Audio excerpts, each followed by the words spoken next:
Mana sizga savol jiyan. Ha. Buna nechi pul? 10 ming. Ha 10 ming, mana 10 ming. Ha 10 ming. Ha buna nechi so'm?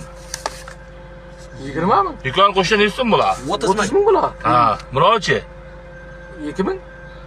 Buna 2 ming nechi so'm? 4 ming. Ha, bu qo'shsa nechi so'm bular? Ha shu. 6 ming. Yo'q, qo'shsa nechi so'm bular? Mana shu 20 ming, 30 ming, buna qo'shsa nechi pul bular? 40 ming. Qayerdan 40 ming bular? Buna 2 ming so'm. Ha. Buna 2 ming so'm. Nechi so'm bular dükkan qo'shsa? 60 ming. Yo'q, bo'lmasa pul yo'q. Qazin. 60 ming.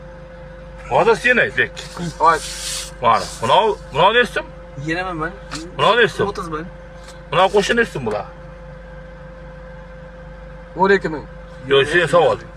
Nechi pullar mana shu? Qo'shsa nechi pul? Voy. 40 ming bular. Buna 10 ming, buna 20 ming. Qo'shsa nechi so'm bular? 21 ming. Yo'q. 42 ming.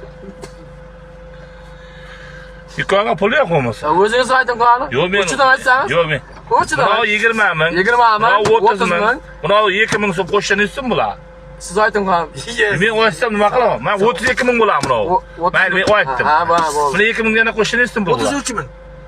Aytdik, buni 2 ming so'm. Buni 2 ming.